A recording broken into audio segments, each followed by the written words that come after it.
Hello, and welcome back to Real English Talk, the podcast for intermediate learners who want to, get a feel for how native speakers really chat. I'm John. And I'm Eve. So, Eve, today we're diving into something I think pretty much everyone over the age of 25 has felt. Oh yeah? What's that? The struggle, the very real struggle of trying to make new friends as an adult. Ugh, yes. Just saying it out loud makes me feel a little bit, anxious? It's tough. It's not like when you're a kid, Exactly. When you're in school or college, you're just thrown into a room with hundreds of people your own age. Friendship is almost automatic. Right, it's a side effect of your environment.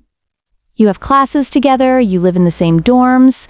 You don't even have to try that hard. Totally. But then you graduate, you start working, and suddenly, poof, that built-in social structure is just gone. It's gone, and it's replaced with, a 40-hour work week.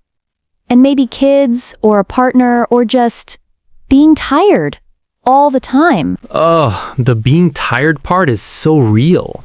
It's not just physical tiredness, it's decision fatigue, Yes, by the end of the day, I feel like I've made a million tiny decisions, and the idea of deciding where to go, what to do, what to talk about with a new person, it's exhausting. Right, and I also think we're just more guarded as we get older. When you're 18, you'll tell your life story to someone you just met. At 30, you're a bit more cautious. You have more to lose, maybe? Or you've been burned before. It takes longer to build that trust. Yeah, and you can't just create shared history overnight. The friends I've had for years, we have all these inside jokes and memories. Starting that from scratch with someone new is a huge investment. It's a huge investment of time and emotional energy. And both of those are in pretty short supply as an adult. So true. And that brings up the whole, the awkwardness of it all. Have you heard of the term friend dating? Oh my gosh, yes. It's so accurate. It feels exactly like dating. You meet someone you think is cool, maybe at work or through another friend. Right. And then you have to do the whole, hey, do you want to get coffee sometime? It feels so high stakes. It does. You're thinking, is this weird? Are they just being polite? Am I misreading this whole situation? Totally. It's the fear of rejection, right? If they say no or they're busy, it feels so much more personal than when you were a kid and could just run over to the next group on the playground. Yeah, absolutely. I remember trying to make a dad friend at the park with my son. This other guy was there with his kid. They were playing together. Oh no, I can feel the cringe from here. It was so awkward. I was like, you come here often? I sounded like I was in a bad movie. We had a perfectly fine chat for 10 minutes about, sleep schedules and what brand of snacks the kids like. Oh God, the classic parent topics. Exactly. But I just couldn't make the leap to, hey, let's exchange numbers so small children can hang out again. It felt too weird, too forward. I just chickened out. I've totally been there. I had a similar thing with a work friend. We got along great at the office, we'd complain about the same things, laugh at the same jokes. Okay, so you have a good connection. Yeah, but only in the context of work. I once said, we should totally get a drink after work sometime, and she was like, yeah, totally, but then nothing. The classic non-committal totally. Right. And then I was left wondering, was she just being polite? Should I ask again and suggest a specific day? Or do I just let it go? It's so much social calculus. It is. And there's also the scheduling. Trying to find a time that works for two busy adults is like a nightmare. How's next Thursday? Oh no, I have that thing. What about in 3 weeks on a Tuesday? And by then the momentum is completely gone. It really is. It's because you're moving from friendships based on convenience, like your college roommate, to friendships based on pure intention. You have to actively choose to pursue it. And that takes courage. So, okay, we've established it's hard and awkward, but, it's not impossible, right? What have you found that actually works? For me, the biggest thing has been leaning into my hobbies, things I genuinely enjoy doing anyway. Okay, yeah. Like what? Well, I joined a local running club, and at first, yeah, it was a little quiet.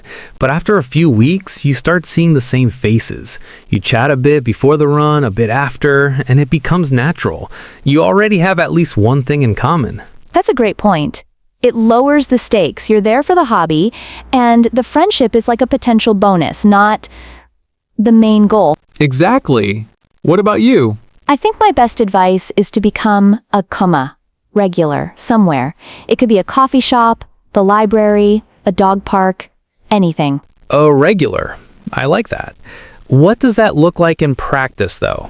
Well, you just have to be consistent. If you go to the same coffee shop to work every Friday morning, you start to recognize the baristas, the other people who are also always there. You exchange a nod, then a hello, and eventually you might ask, "Hey, what are you working on?" Or comment on the book they're reading. So it's about creating opportunities for these little low-pressure interactions to happen naturally. Exactly. It's much less intimidating than a cold approach. Another thing is learning how to follow up. Oh, that's a big one. Yeah. If you have a great conversation with someone at, say, a book club meeting, and they mention they love a certain author, you could send them a message later saying, "Hey, I just saw this author has a new book coming out. Thought you'd be interested." Ah, so you're showing you listened and you're providing value, not just asking for something. Precisely. It keeps the connection warm without being pushy. What about those friend finder apps? Like Bumble, BFF? You know, I've heard mixed things. Some people find it amazing. Others say it feels really forced, like you're writing a resume for friendship. Right? Seeking friend with good sense of humor and a flexible schedule. It's a bit odd, but I have one friend who met her absolute best friend on there. So I guess it's worth a shot if you're really struggling to meet people in your daily life. True, you just have to be willing to sift through some awkward conversations to find the good ones. I think the most important thing is probably mindset, you know? Yeah, like managing your expectations. Exactly. Understanding that building a real, deep friendship as an adult takes time. A lot of time. It's not going to be like in college where you meet someone and you're best friends a week later. That's so true. You have to be patient. And also, you have to be the one to initiate sometimes, even if it feels scary. You can't just wait for people to come to you. Right. You have to be willing to be a little bit vulnerable, to share something about yourself, to be the one to say, "Hey, let's get that coffee." It's a numbers game too. You might try to connect with 10 people, and maybe only 1 or 2 actually turn into a real friendship.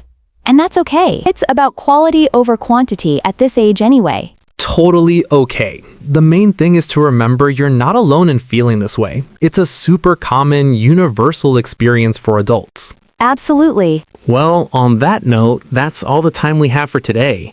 We'd love to hear from you, our listeners. What are your challenges with making friends as an adult? Or do you have any tips that have worked for you? Yeah, leave us a comment below if you're watching on YouTube. We'd love to read them. Thanks for tuning in to Real English Talk. Bye, everyone.